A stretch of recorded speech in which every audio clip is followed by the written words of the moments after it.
29th of July Vedanta oil and gas अपने Q1 के results announce करेगा। साथ में 30 जुलाई को कंपनी की होगी कॉन्फ्रेंस मीट। क्या क्या डिसीजन यहां पर लिए जाएंगे और किस तरह की कंपनी का कैपेसिटी, कंपनी का प्रोडक्शन यानी कंपनी का एक्चुअल सेल, कंपनी का रेवेन्यू, कंपनी का ओपीएम परसेंटेज, कंपनी के मार्जिन कैसे चलते हैं, यही यहां पर पता चलेगा कि कंपनी का बिजनेस फ्यूचर में किस तरह से ग्रोथ कर सकता है। अभी तक सिर्फ ये स्पेकुलेशंस लगाए जाते थे कि वेदांता का पीछे नाम है, जहां से ये डीमर्ज होकर के आया तो बहुत बढ़िया काम करेंगे, वैल्यूएशन और प्राइसिंग जो है बहुत कम हो रखी है, तो यहां से बहुत बड़े बड़े टारगेट्स स्पेकुलेट किए गए होंगे बहुत ज्यादा। लेकिन अब जब कंपनी रिजल्ट्स देगी तो वहां से कंपनी की एक्चुअल रियलिटी मालूम पड़ेगी। लेकिन इससे ज्यादा जरूरी पता है यहां पर क्या होगा, इससे ज्यादा जरूरी ये होगा कि जो अभी दिल्ली हाई कोर्ट की तरफ से डिसीजन लिया गया और गवर्नमेंट के 10 साल यानी कि 10 साल तक कॉन्ट्रैक्ट आगे ना बढ़ाने के लिए जो डिसीजन था गवर्नमेंट का, उसी को ही अपहेल्ड किया दिल्ली हाई कोर्ट ने, जो कि Vedanta oil and gas company के फेवर में नहीं गया। देखना ये होगा कि इसके ऊपर कंपनी की तरफ से क्या स्टेटमेंट्स देखने को मिलते हैं इस अपडेट के ऊपर। ऑल्दो ये फैसला ले लिया गया और इसकी नेक्स्ट डेट ऑफ हियरिंग्स भी मैंने आपके साथ पिछले वीडियोस में डिस्कस करी थी, जाकर के देख लेना वहां पे।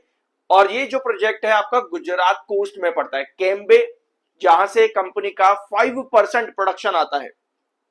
ठीक है, यहां से कंपनी का टोटल 5% प्रोडक्शन आता है, जहां से company 3400 barrels of oil per day यानी कि 3.4 lakh standard cubic metres of gas per day produce करती है। 5% ओवरऑल कंपनी का प्रोडक्शन यहीं से होता है और यही साइट जो है ओएनजीसी के फेवर में डाल दी गई है। मतलब कि 10 साल की एक्सटेंशन की मांग करी थी वेदांता ऑयल एंड गैस ने कॉन्ट्रैक्ट को लेकर के, वो कंपनी के फेवर में नहीं आया।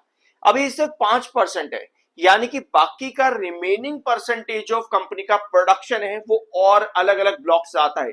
टोटल 40 से ज्यादा ब्लॉक्स है जहां से कंपनी अपना ऑयल एंड गैस का प्रोडक्शन करता है। इसके बारे में कंपनी ने अपने Q1 के प्रीव्यू के टाइम पर बताया था। ठीक है, जहां पर सबसे ज्यादा टोटल 80% कंपनी अकेले राजस्थान बाड़मेर से जो है अपना प्रोडक्शन करती है ऑयल एंड गैस का। बाकी रिमेनिंग जो है रावा से आता है। तो ये अपडेट काफी ज्यादा बड़ी थी, बट जो प्रोडक्शन कैपेसिटी है, परसेंटेज है, वो काफी ज्यादा कम है, जिसकी वजह से इतना बड़ा impact Vedanta oil and gas के ऊपर नहीं मिला। बट स्टिल 5% और 3400 क्यूबिक मीटर तक का जो है प्रोडक्शन काफी ज्यादा होता है, ये कम नहीं होता। अब इस सब के बाद में लास्ट सेशन आपको क्या मिला, वेदांता ऑयल एंड गैस में रिकवरी। ऑल्दो ओपनिंग जो थी वो तब भी गैप डाउन के अंदर ही थी, मार्केट भी काफी बढ़िया चला। 10:30 बजे वही कहानी पिछले 2 दिनों से हम बार बार रिपीट कर रहे हैं हर वीडियो में कि फ्राइडे 10:30 बजे से मार्केट काफी अच्छा चला। यूएस ईरान बातचीत करेंगे तो मंडे भी हमें इसका फायदा देखने को मिल सकता है, लेकिन कितना? तो भैया वेदांता ऑयल एंड गैस के पास अभी 2 रिजेक्शन आ रहे हैं। मेरे पास 2 चार्ट यहां पर है, ये 1 आवर टाइम फ्रेम का है। हमारे पास 2 रिजेक्शन आ रहे हैं। पहला पॉइंट मेरे पास में आता है लगभग 34.70 के पास में, 34.70 पहला पॉइंट आता है। नेक्स्ट पॉइंट हमारे पास में आता है अराउंड 36 पे। इसको R1 और R2 समझना है। यहाँ पे 29th ऑफ जुलाई को कंपनी के रिजल्ट्स हैं। 31.470 36 पॉसिबिलिटी ये नजर आती है मंडे के दिन में कि हम 34.70 को अचीव कर सकते हैं।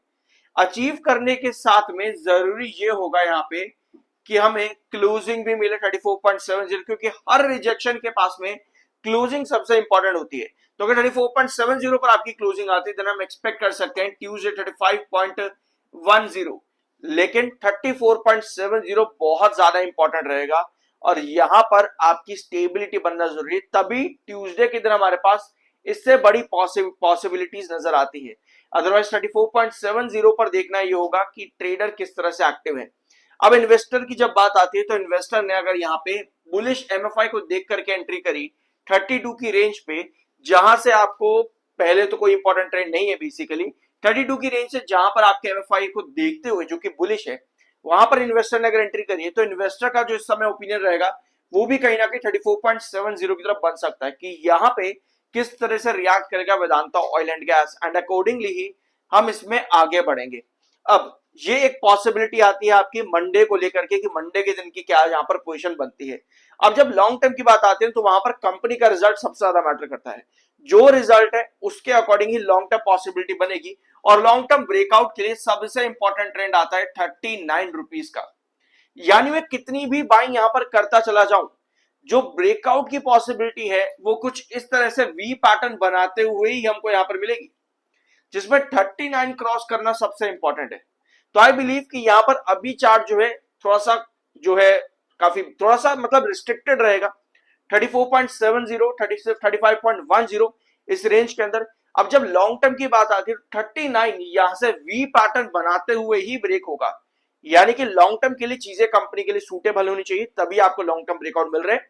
अदरवाइज 34.70 या 35.10 मंडे और ट्यूसडे यहां पर ट्रेडर काफी ज्यादा एक्टिव रहेंगे। सब्सक्राइब जरूर कर देना। I am NRSM certified. अब बढ़ते हैं आगे आपके नेक्स्ट पॉइंट के ऊपर।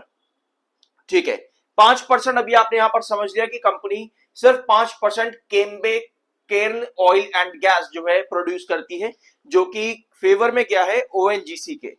ठीक है, अब नेक्स्ट आपका आता है वेदांता ऑयल एंड गैस। इतना बड़ा जो 5% का प्रोडक्शन है, उस 5% के प्रोडक्शन में वेदांता ऑयल एंड गैस इतना रिवेन्यू जनरेट नहीं करता इस एसेट से, जितना ऑफकोर्स कंपनी अपने राजस्थान या बाकी के एसेट से जो है माल उठा पाती है, यानी कि जितना रिवेन्यू वहां से उठा पाती है। Vedanta is currently not able to freely produce from Gujarat offshore block, यानी कि इसके बाद में अब इतना आसानी से वहां से ये प्रोडक्शन नहीं निकाल पाएगा, क्योंकि भैया कॉन्ट्रैक्ट ही नहीं है तो प्रोडक्शन निकालने की बात भी नहीं आती। तो ओएनजीसी के फेवर में यहाँ पर चीजें गई हैं।